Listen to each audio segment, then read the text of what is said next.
Hello and welcome back to the Communication Mastery Podcast. This is episode 7 of season 2. And if you didn't catch episode 6 with Tom Winslow, I want you to go back and listen to that. What a great conversation that was. That man is just so inspiring. And take a listen to that as well. We're learning so much from some of these guests, and in between the guests, I want to try and zero in on some of the principles that will help you to apply what you've been hearing as we've had conversations with others.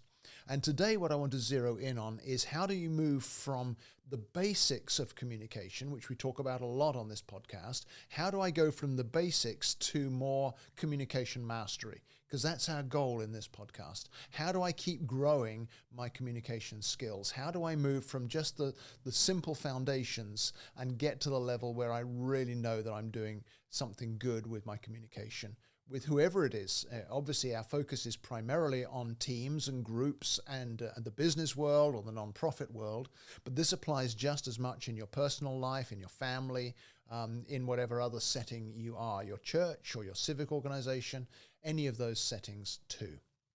So the first thing to do, of course, is to settle the basics. So if you haven't pulled out your life language profile for a while, pull it out again. Take another look and see what you can learn from it. There may be some of you listening who haven't taken a life languages profile. And so tongue in cheek, let me say, what are you doing? Why haven't you done that? Because that is going to give you a foundational level of self-awareness that's going to be invaluable to you as you look for communication mastery and you want to grow your communication skills. But many of you have taken your profile, and for those of you who have, take a look at the date on the front of that profile, because if it's more than about 18 months ago, or if there's been some major life change for you since that time, maybe a change of job, or maybe you've moved house, or maybe something else has changed in your life, maybe you've just gone through COVID and the pandemic, and your profile comes from before then. It may be worth retaking that profile because you will find some of the things will have changed. And it's no good trying to grow from old information. Work with fresh information so that you know that you're working with a true snapshot of yourself in this season of your life, whatever that may look like. So you go to your profile, and first of all, I would do the act, feel, think exercise. With your profile results, label each of those bars on your chart of results with whether this is an action language or a feeling language or a thinking language, because it'll give you insight into your communication process generically in any setting. And if you understand the process that you go through as you communicate, then you'll be aware of when that fits and when it doesn't fit with other people or in new settings where it's maybe not so appropriate. So for me, my communication process is that I tend to feel, then think, then feel, then think again, and so on. My action generally comes later.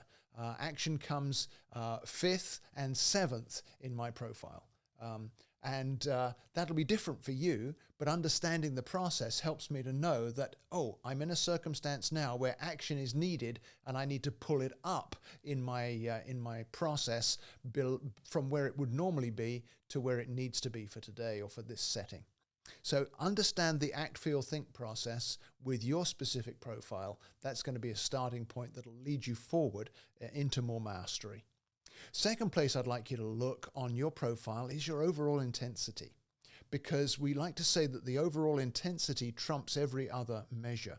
So if your overall intensity is an 80 or above, you need to know that you come across pretty strongly to other people around you in whatever language it is that's high. Maybe it's 2 or 3 languages, but whatever it is that's at the top of your profile, that's going to come through pretty loud to people when you're interacting with them.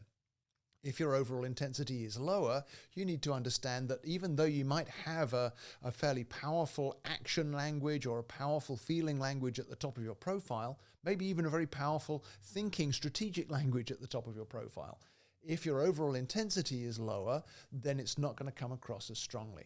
So it's good to understand your overall intensity. With those with a lower overall intensity, what I will do if I'm coaching is I'll say, just figure out how do I give this a little more gas when it needs it. A little bit like when the light changes from red to green. If you accelerate really slowly, all the people behind you are going to be leaning on their horns. Same thing with communication. If you have a low overall intensity, that's not wrong, but you need to learn to adapt it in certain settings, like when the stoplight changes, so that you can increase it if you need to. More importantly, if you have a high overall intensity, let's use the same analogy, you have a sports car of a communication profile and you need to learn how to lift your foot off the gas, especially in speed limit areas. Otherwise, you're going to get communication speeding tickets. And so to learn how to back off your intensity is a very important thing for those who have a higher overall intensity. Both of these things are leading you from the basics into more mastery, because our goal is that you continue to be effective in communication rather than unwittingly undermining what you're trying to do in whatever setting it may be. One more thing from your profile as a basic to look at your range. That's the distance between your first language and your seventh.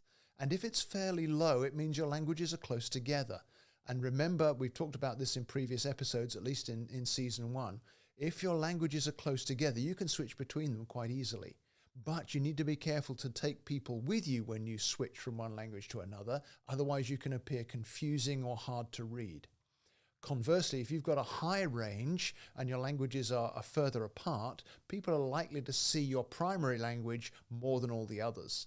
And then you'll need to remember to bring the others into the picture as they're needed. Again, the more you practice this, the better you'll get at it. A little bit like learning to drive standard transmission. It's pretty jerky, pretty tough to start with, isn't it? But once you get used to it, it becomes very smooth.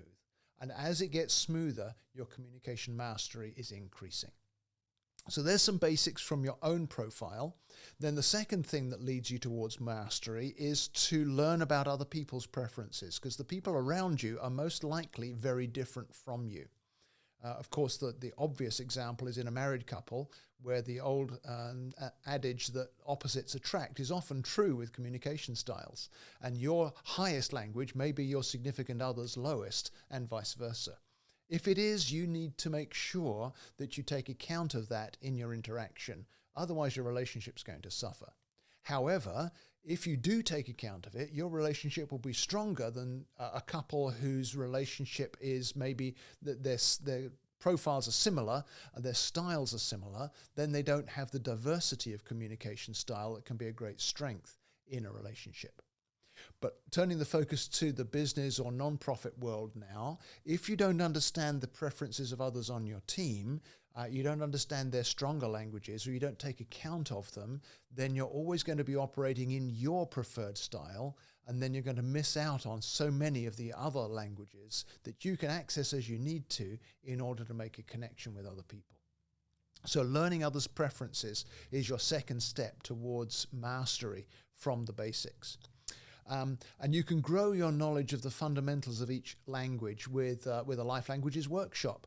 I have those on my website from time to time where I'm doing them online, or sometimes I'm doing them live here in the Myrtle Beach area. But also you can get the Communication IQ book. If you are not able to get that yourself, you can reach out to me. Just contact me through my website. I keep a stock of those and I can mail one to you. But the Communication IQ book has got so much more in it than we could ever cover in a podcast, and I highly recommend it. So growing your knowledge of the fundamentals of each of the 7 languages is yet another way, a little bit like you would practice a regular language. Suppose you're learning Japanese, like a friend of mine told me the other day. She's just started to learn Japanese, and already as she watches movies with subtitles, she's beginning to see some of the patterns that she didn't know before. As you practice, your mastery grows. And so growing your knowledge of the fundamentals will be a really valuable thing to do to move you towards mastery.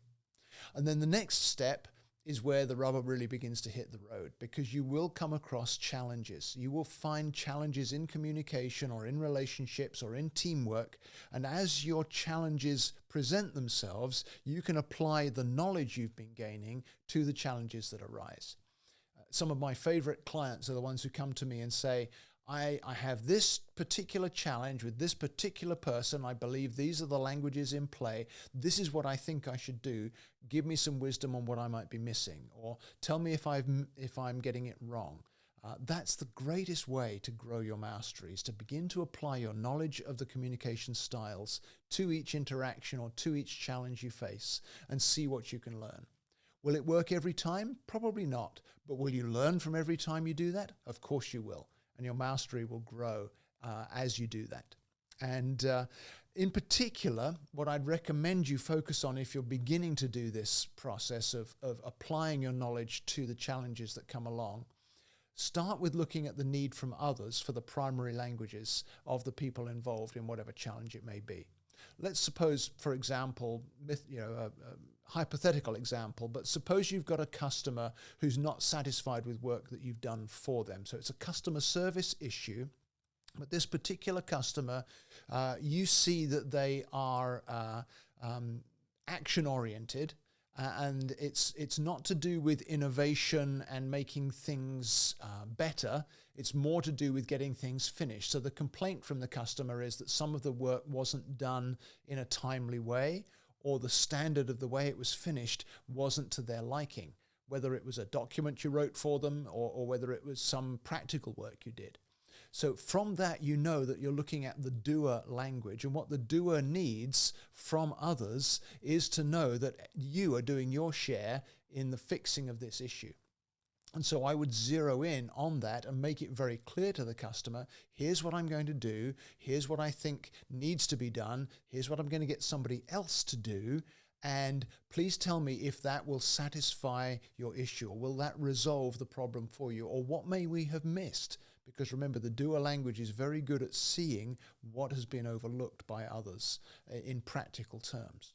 So that would be one way that you can adapt in a challenging situation to use your languages knowledge to be able to serve that customer better than you would otherwise. Another thing that you can do is to remember the filter questions of whichever language you think is primary for the person that you're resolving a challenge with.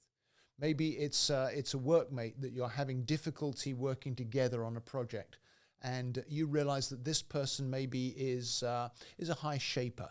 That would be their first language. They're very strategic, very global oriented. They can see the end from the beginning. And the filter question for the shaper is, do you have a plan? Well, if I come into that situation as a colleague to try to work together, but I'm constantly demonstrating by my actions or my words that I don't have a plan, that's going to leave that shaper person in distress, and therefore our relationship as we work together on the project is going to suffer. If I recognize that that's the language that's in play, I want to highlight the plan and I want to highlight the steps of the plan whenever we interact.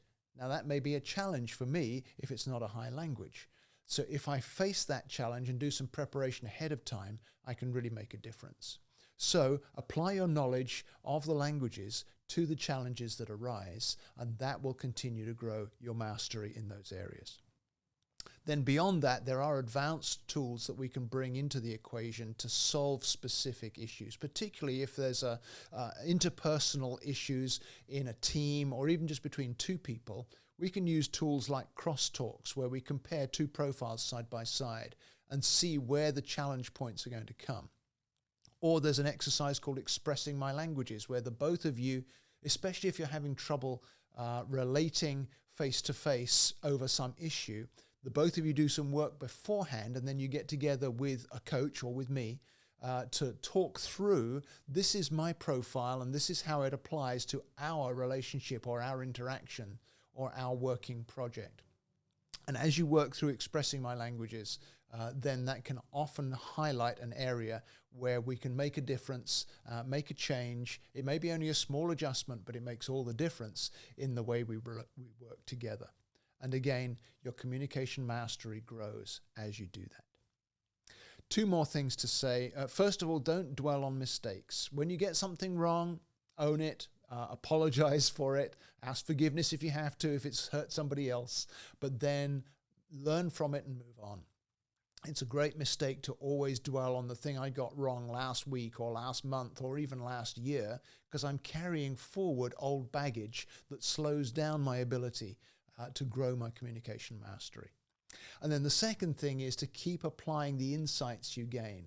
So you may learn something, even if something goes wrong in your attempt to grow your mastery or your attempt to address a challenge. If it goes wrong, learn from it, find something you can take away from that failure and apply it to the future. Here's something I learned. Here's something I saw. I think I've told you before that I suddenly realized some years ago now that I'd been asking my wife the wrong question for many years.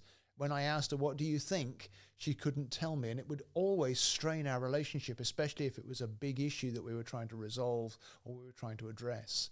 But when I realized that her languages are primarily feeling languages first, I ask her, what do you feel about this? Just change the question, and it really makes all the difference. That's one example, a simple example, but it's hopefully helpful to you, where you can apply your insights that you gain. I realized, oh, wrong question. And then I apply that going forward, and it grows my communication mastery so that next time I don't make the same mistake. I've learned, I've grown, and now my communication is getting stronger and more effective. So that's helpful, I hope, for you for this time, looking at how we move from basics to mastery. Any way I can help you, just go to my website, click on the Let's Talk button. That'll help you schedule a quick Zoom call with me. I'd be happy to help you. And we're going to have another great guest in our next episode. So come back in 2 weeks and we'll see you then.